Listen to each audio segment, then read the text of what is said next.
Story पर। और आज की जो खास स्टोरी है, खास चर्चा है, वो ये है कि गृह मंत्री अमित शाह बिहार के दौरे पर हैं। क्या कुछ उन्होंने खास तौर पर कहा है। केंद्रीय गृह मंत्री अमित शाह का बिहार के सीमांचल इलाके में 2 दिनों का ये दौरा है। तो 23 और 24 सितंबर यानी कि आज और कल बिहार में अमित शाह, पूर्णिया किशनगंज का खास तौर पर दौरा। और पूर्णिया में अमित शाह ने रैली की है और उसके बाद रात में किशनगंज में होंगे, किशनगंज में डिनर करेंगे और कई प्रोग्राम है उनका। पूर्णिया के ऐतिहासिक रंगभूमि मैदान में मिशन 2024 का आगाज अमित शाह ने किया है। सीमांचल और कोसी के 7 जिले के बीजेपी कार्यकर्ता और नेता इस मिशन की शुरुआत में शामिल हुए। अमित शाह का जन भावना महासभा में लोगों के साथ संवाद। और क्या कुछ खास तौर पर उन्होंने कहा है। हमला बोला है महागठबंधन पर। पीएम बनने के लिए कांग्रेस विरोधी राजनीति से पैदा हुए नीतीश और आरजेडी कांग्रेस की गोद में अमित शाह का यह हमला। साथ ही नीतीश कुमार ने जॉर्ज फर्नांडिस, जीतन राम मांझी समेत कई लोगों को धोखा दिया। अमित शाह ने खास तौर पर यह बात कही है। 2024 में लालू नीतीश का सुपड़ा साफ होगा और 2025 में भी बीजेपी सरकार आएगी बिहार में, यह अमित शाह ने दावा किया है। नीतीश के लालू के साथ जाते ही बिहार में अपराध बढ़ गए। अमित शाह ने अपने संबोधन में यह बात कही है। केंद्र की नरेंद्र मोदी सरकार ने बिहार को वामपंथी उग्रवाद से मुक्त कराया। केंद्रीय गृह मंत्री अमित शाह ने यह दावा किया। और जैसा कि हमने बताया, शाम में किशनगंज में बीजेपी सांसदों, विधायकों और पूर्व मंत्रियों के साथ अमित शाह की बैठक है। किशनगंज के माता गुजरी विश्वविद्यालय में बिहार बीजेपी कोर ग्रुप की बैठक में भी वो शामिल होंगे। यात्रा के दूसरे दिन यानी कि कल शनिवार को दिन भर गृह मंत्री अमित शाह किशनगंज में रहेंगे और कई कार्यक्रमों में शिरकत करेंगे। तो बिहार में बढ़ रहे अपराध और हिंसा को लेकर बीजेपी लगातार लगा रही है जंगल राज रिटर्न का आरोप। और उधर अमित शाह के सीमांचल दौरे के बाद दिल्ली यात्रा पर लालू यादव और नीतीश कुमार आने वाले हैं। और नीतीश कुमार और लालू यादव का दिल्ली में सोनिया गांधी से मुलाकात का कार्यक्रम है। और यह मुलाकात 25 सितंबर को दिल्ली में हो सकती है, जिसमें लालू यादव, नीतीश कुमार और सोनिया गांधी शामिल रहेंगे।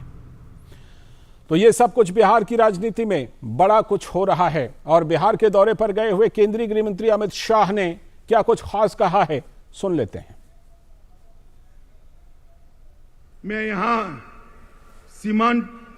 सीमांत जिलों में जब आया हूं, तब लालू और नीतीश की जोड़ी को पेट में दर्द आ रहा है।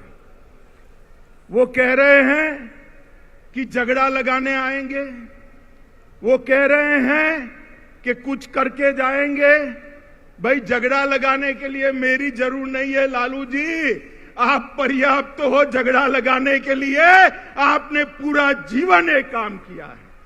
मगर मैं आज सीमावर्ती जिलों के 4 जिलों के मेरे भाइयों बहनों को ये जरूर कहने आया हूं कि जब लालू जी सरकार में जुड़ गए हैं और नीतीश जी लालू की गोदी में बैठे हैं, तब यहां जो डर का माहौल खड़ा हुआ है, मैं आपको कहने आया हूं, ये सीमावर्ती जिले हिंदुस्तान का हिस्सा है, किसी को डरने की जरूरत नहीं है। और हमारे साथ हमारे संवाददाता राजेश राज, जो पूर्णिया में ही मौजूद हैं, वो हमारे साथ जुड़ रहे हैं। और इसके साथ हमारे साथ 2 खास मेहमान भी जुड़ रहे हैं। हमारे दोनों खास मेहमान आप देख सकते हैं।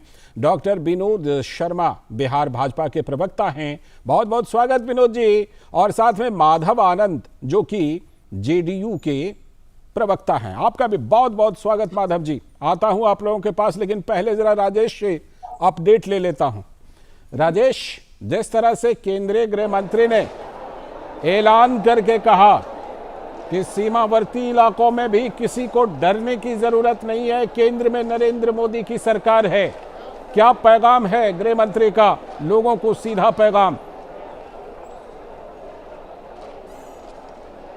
देखिए, गृह मंत्री अमित शाह जब यहाँ सीमांचल में अपनी जनभावना रैली को संबोधित करने के लिए आए तो सबसे पहले उन्होंने लालू और नीतीश पर हमला बोला, जिसको आपने सुना, आपने देखा कि उन्होंने झगड़ा लगाने की बात पर जहां लालू प्रसाद पर वो हमलावर हुए, वहीं उन्होंने नीतीश कुमार पर तमाम लोगों को धोखा देने का आरोप लगाया और उन्होंने सिलसिलेवार तरीके से जॉर्ज फर्नांडिस से लेकर लालू प्रसाद तक का उन्होंने जिक्र किया और कहा कि लालू जी, आपको चिंतित होने की जरूरत इस बात के लिए है कि नीतीश कुमार कभी भी कांग्रेस की गोद में चले जाएंगे, कांग्रेस के हो जाएंगे और आप बैठे के बैठे रह जाएंगे। वहीं दूसरी तरफ गृह मंत्री ने विकास का पूरा जो रोड मैप था उसको उन्होंने सिलसिलेवार तरीके से बताने की कोशिश की। पूर्णिया हवाई अड्डे से उड़ान भरने की उन्होंने बात भी कही और लोगों से तालियां बजाकर इस बात का शंखनाद करने के बाद स्वागत करने की भी बात कही। वहीं 4 लेन का जाल बिछाने, पेट्रोलियम के क्षेत्र में काम करने और विभिन्न योजनाओं से बिहार में विकास करने का उनका जो पूरा खाका था वो पूरा होमवर्क करके इस बिंदु पर आए थे और उन्होंने नीतीश कुमार से सीधे शब्दों में ये पूछा कि भारत सरकार ने इन क्षेत्रों में इतने 1000 करोड़ का काम किया है, नीतीश जी बताएं कि आपने किन किन क्षेत्रों में क्या क्या काम किया है। तो हम कह सकते हैं कि मिशन 2024 का आगाज सीमांचल से हुआ। वहीं राष्ट्रकवि रामधारी सिंह दिनकर की आज जयंती है, राष्ट्रकवि रामधारी सिंह दिनकर को उन्होंने याद किया और फणीश्वर नाथ रेणु जो मशहूर साहित्यकार थे उनको भी उन्होंने याद किया। तो हम कह सकते हैं कि जो पुरानी पीढ़ी थी उसको याद करना, युवाओं में हुंकार भरना और विकास के साथ विकास का खाका प्रस्तुत करते हुए जनता से जनादेश मांगना 2025 के लिए और 2024 के लिए कि 24 में मोदी जी को लाओगे तो 25 में तख्ता पलट स्वयं हो जाएगा। लौटता हूं आपके पास। दिनकर भी दहाड़ते थे,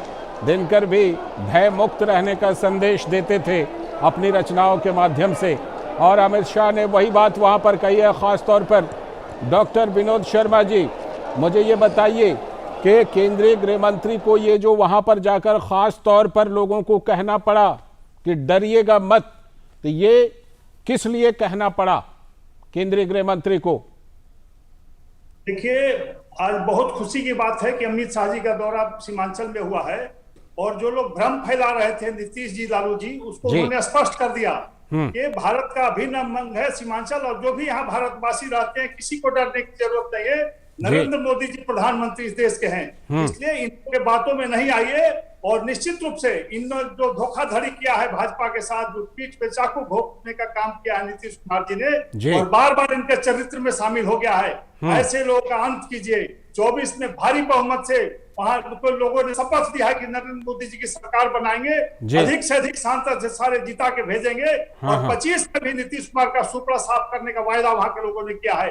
और निश्चित रूप से आगे भी कल बैठक में काफी भी वहां के विकास की संभावना पर विचार करेंगे अपने अधिकारियों के साथ और निश्चित रूप से वहां आत्मबल बहुत मजबूत हुआ है लोगों का अमित शाह जी के प्रोग्राम के बाद, कार्यक्रम के बाद और भारी संख्या में अभूतपूर्व भीड़ जुटी है जिससे इनकी चिंताएं बढ़ गई है लालू जी और नीतीश जी की। अच्छा, मैं पूछता हूं अगले चुनाव में विनोद जी, अधिक से अधिक सीटें हम जीत करके फिर से भारी प्रचंड बहुमत से नरेंद्र मोदी जी को प्रधानमंत्री बनाने का काम करेंगे। जी विनोद जी, मैं पूछता हूं माधव जी से कि क्या सच में उनकी कितनी चिंता बढ़ी है। माधव जी, 2 चीजों पर जवाब दीजिएगा। एक तो सबसे पहली बात कि साफ तौर पर गृह मंत्री ने वहां पर कहा कि डरना नहीं है, इसका मतलब वहां पर उस तरह का माहौल है क्या? दूसरी बात ये, उन्होंने कहा कि जंगल राज रिटर्न हो गया है और नीतीश जी जिस तरह धोखा देकर पहले जॉर्ज फर्नांडिस को धोखा दिया, जीतन राम मांझी को धोखा दिया, बीजेपी को धोखा दिया, आरजेडी को धोखा दिया, तमाम आरोप लगाए हैं माधवानंद जी। देखिए हमारे गृह, मैं तो कहना चाहता हूं कि ये एक तरह से सुपर फ्लॉप रैली रहा। विनोद जी, मैं आपके पास आता हूं थोड़ी देर में। विनोद जी, आता हूं थोड़ी देर में, पहले माधव जी को सुन लेते हैं। माधव जी बोलिए। लगाने आ रहे हैं, उन्होंने स्पष्ट किया कि मैं कोई झगड़ा नहीं लगाने आ रहा। विनोद जी, मैं आ रहा हूं। विनोद जी, मैं आ रहा हूं आपके पास। पहले माधव जी को सुन लेते हैं, उसके बाद फिर दोबारा आपके पास आऊंगा। विनोद जी, थोड़ा धैर्य रखिए। विनोद जी, मैं आऊंगा विनोद जी, आऊंगा। आज आदरणीय अमित शाह जी की जो रैली हुई, अगर एक शब्दों में कहा जाए तो मैं कह सकता हूं सुपर फ्लॉप रैली हुई। अच्छा। पहली बात, मैं पूरे भाषण को मैंने सुना जी। और अच्छे ढंग से सुना, एक एक शब्दों को जो है तो जहन में उतारा। उन्होंने किन सारे पेट में दर्द किसको हो रहा है? पेट में दर्द तो बीजेपी को हो रहा है, बीजेपी की छटपटाहट है। अच्छा। बीजेपी जैसे बेचैन है क्योंकि वो हाँ। सत्ता से बाहर आ चुकी है। दूसरी बात, उनको पीएम की है जो आदरणीय मोदी जी की चिंता है कि नीतीश कुमार जी का जो कद लगातार बढ़ रहा है और उस बढ़ते हुए कद से बीजेपी की बेचैनी जैसे दिख रही है। तीसरी बात, अमित शाह जी ने कहा किसी को डरने की आवश्यकता नहीं है। उन्होंने अच्छा। सही कहा, अरे यहाँ आदरणीय नीतीश कुमार जी की सरकार है, किसी को डरने की आवश्यकता नहीं है। और आदरणीय अमित शाह जी लाख कोशिश कर लें, लाख डराने की कोशिश कर लें, बिहारवासी डरने वाले नहीं है। बिहारवासी लगातार आदरणीय मुख्यमंत्री श्री नीतीश कुमार जी को अपना आशीर्वाद दे रही है। अच्छा। 2024 में का तो 2024 का जो रास्ता है वो तो बिहार यूपी से ही जाता है ना। बिल्कुल। तो बिहार यूपी से जो रास्ता उनको पता है। हाँ। आज खटपटाहट किस चीज की और है?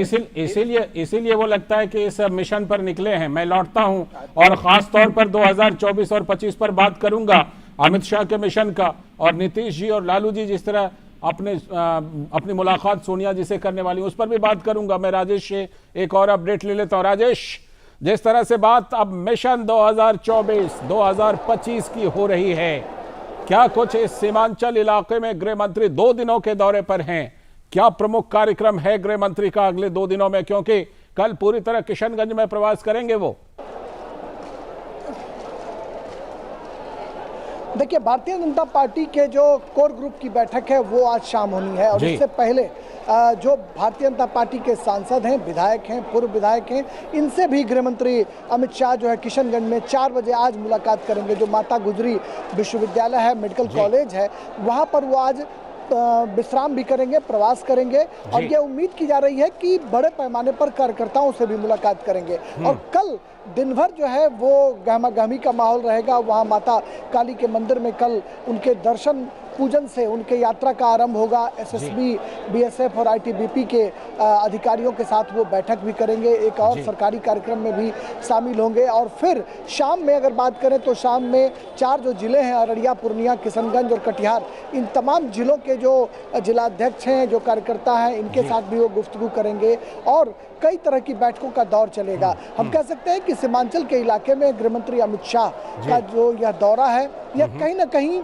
भारतीय जनता पार्टी के कार्यकर्ताओं में जोश भरने के लिए उस इलाके में आकर वो यहाँ पर जो है अपनी पैठ को बढ़ाने की कोशिश कर रहे हैं। और हमने देखा था कि 2020 के विधानसभा चुनाव में लालचंद्र की 110 सीटें तेजस्वी यादव को मिली थी, पूरे महागठबंधन को। इसके बाद भी वो सरकार बनाने से चूक गए थे। यही वो इलाका था जो इलाका कभी राष्ट्रीय जनता दल का गढ़ हुआ करता था। पूर्णिया, कटिहार, सीमांचल का जो इलाका था, यहाँ पर भारतीय जनता पार्टी ने बहुत जबरदस्त परफॉर्मेंस जो है अपना दिखाने का काम किया था और शायद यही वजह थी कि तेजस्वी यादव सरकार बनाते बनाते चूक गए थे। 5 विधायक ओवैसी की पार्टी से चुनकर आए, हालांकि बाद में वो आरजेडी में चले गए। इसी बात से उत्साहित होकर बीजेपी जो है वो अपना पांव तेजी से पसारना चाहती है। बिल्कुल, और ये पांव जो है 2024 और 2025 के लिए ध्यान में रख करके पसारा जा रहा है। डॉक्टर विनोद शर्मा जी, 2024 की पहले बात कर लेते हैं, 25 की भी करेंगे। ये बताइए कि क्या रणनीति है बिहार में, क्योंकि लंबे समय तक आप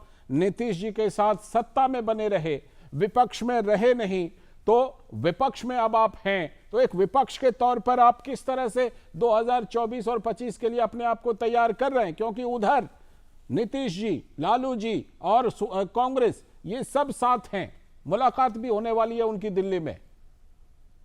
देखिए, भारतीय जनता पार्टी कार्यकर्ताओं की पार्टी है और हर गांव, हर घर में कार्यकर्ता हमारे हैं। कार्यकर्ताओं के बल पर कोई हम चुनाव लड़ते हैं और विकास पर चुनाव लड़ते हैं। तो विकास निश्चित रूप से बिहार में काफी हुए हमारे सहयोग से, केंद्र के सहयोग से बिहार का विकास नीतीश कुमार जी ने किया है, इस पे दो राय नहीं है। सरकार में हम जरूर रहे हैं, लेकिन अपनी सरकार की कमियों को भी गिनाते थे। आदरणीय मुख्यमंत्री जी को बुरा लगता था, घुसपैठियों की समस्या उठाते थे, जब पुलिस की हत्या होती थी उसकी बातें उठाते थे। हमारे अध्यक्ष ने बताया कि 150 से ऊपर लड़कियों को गायब किया गया सीमांचल में, लेकिन नीतीश कुमार जी इन मुद्दों को दबाने का काम करते थे। तो निश्चित रूप से सीमांचल की जनता को विश्वास हुआ है कि गृह मंत्री जी के रहते कोई भी उनको नहीं डरा सकता, को इस तरह घटना कर सकता है। और निश्चित रूप से भाजपा पर पूरे देश को विश्वास है, हमारे आदरणीय प्रधानमंत्री पर विश्वास है और उसके बल पर हम निश्चित रूप से भारी बहुमत से सारे लोकसभा सीट जीतेंगे और सीमांचल में भी बड़ी सीट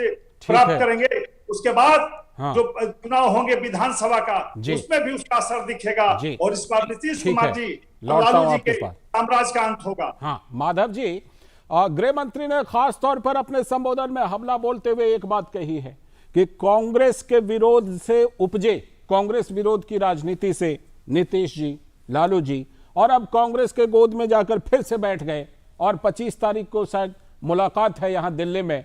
तो ये जो आरोप है कि कांग्रेस के विरोध से निकलकर फिर उसी के गोद में आप बैठ रहे हैं, इसके साथ ही धोखाधड़ी का जो आरोप लगाया है, क्या लगता है कांग्रेस से मिलकर के एक कोशिश हो रही है नीतीश जी की पीएम मटेरियल बनने की कोशिश? माधव जी देखिए, पूरी अगर भाषण को, अगर आप अमित शाह जी के भाषण को एनालाइज कीजिए तो आपको बहुत निराशा लगेगी।